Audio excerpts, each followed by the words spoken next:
A system that builds a strong foundation is one of the most important things a young footballer can have. But can that system be found here in China? I'm here in the small industrial town of Weifang, located in the Shandong province. Shandong is known for creating some amazing football players, and many of the country's top players started their careers here at the Shandong Luneng Taishan Youth Football Club. In this episode, we'll talk about some of the different systems that China is using to teach China's youth about football.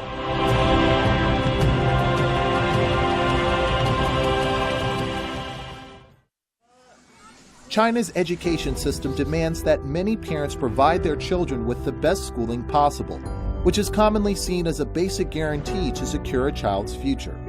But balancing a child's mental and physical development is a problem China has yet to come to terms with. Schools in Europe, on the other hand, seem to have found a solution.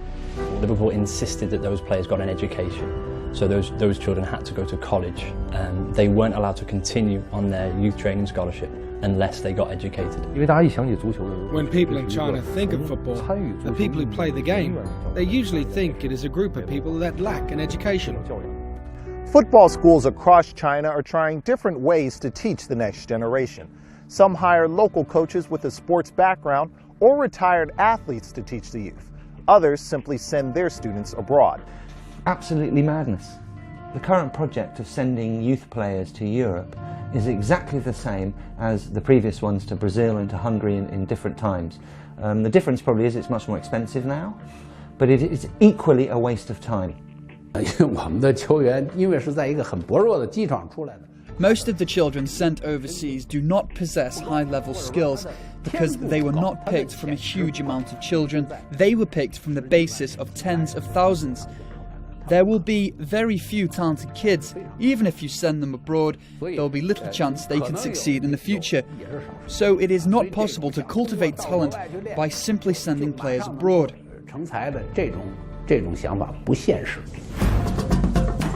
As a pioneer in the way China trains youth football players, the Luneng Taishan Football School chose another way. Back in July of 2014, Luneng Brazil Sports Center officially opened in Sao Paulo, which allowed Luneng to both send their students to Sao Paulo for training and hire 4 Brazilian coaches to send to China.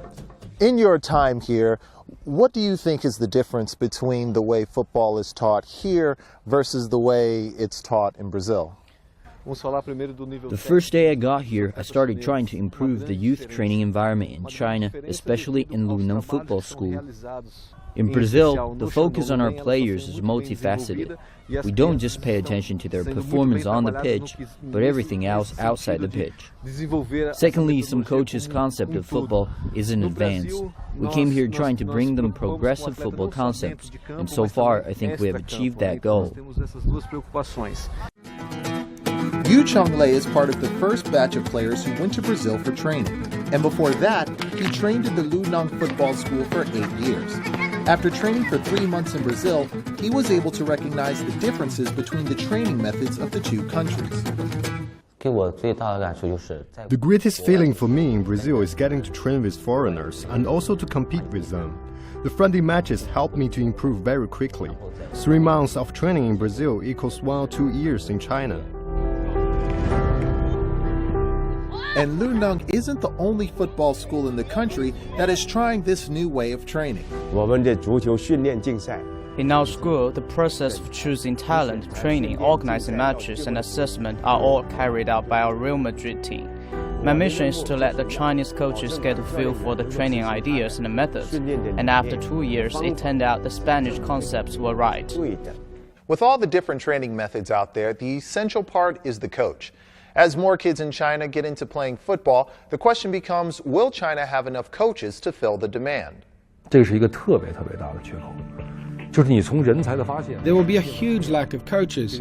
It all starts with the issue of the coach's interest. Why would the coach like to stay here to teach kids how to play football? Who are they, and what would their salaries be? About a year ago, the Hunan City Council spent more than 1 million RMB to pay for coaches, around 6,000 to 7 RMB per coach for 1 month, and let them teach in the communities or in schools. According to the Japanese Football Association, all the Japanese players who are willing to be a professional coach are required to have certain hours to teach the community with no pay. I had an interview with the JFA secretary. He said that free teaching is the key reason behind Japan's success in football in the past 20 years. But in China, many professional football players or coaches have very limited social resources. If there was some kind of incentive to do what they do in Japan, their energy will be activated. So I strongly recommend there should be a professional player plan, where after an old professional footballer retires, they could have the opportunity to teach the kids. What do we need most right now? Professional coaches. We could learn from Japan and train the kids and coaches at the same time, and let more qualified coaches into the school for football. I believe if we do that, it will yield twice the result with half the effort.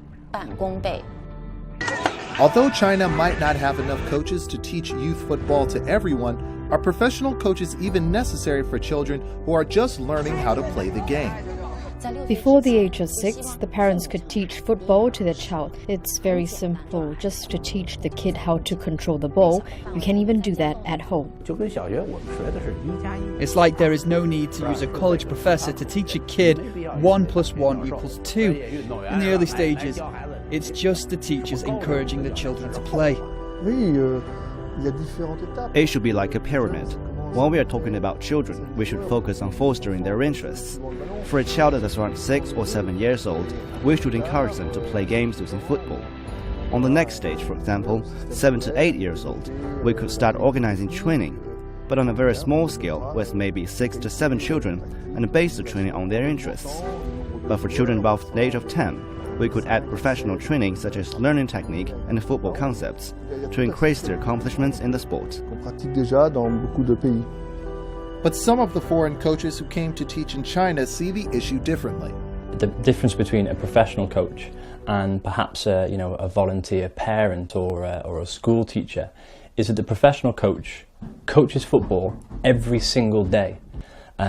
We understand the children, we understand the children's needs, and we can provide those children with everything that they need from a football's perspective to a psychological and a personality perspective as well. So professional coaching for the young children is absolutely vital. There are still many things left to be tested in the current training system, and only time will tell if the system is strong. But one thing is for sure, any system cannot be successful without taking live matches into account. In the next episode, we'll take a look at the meaning of those matches.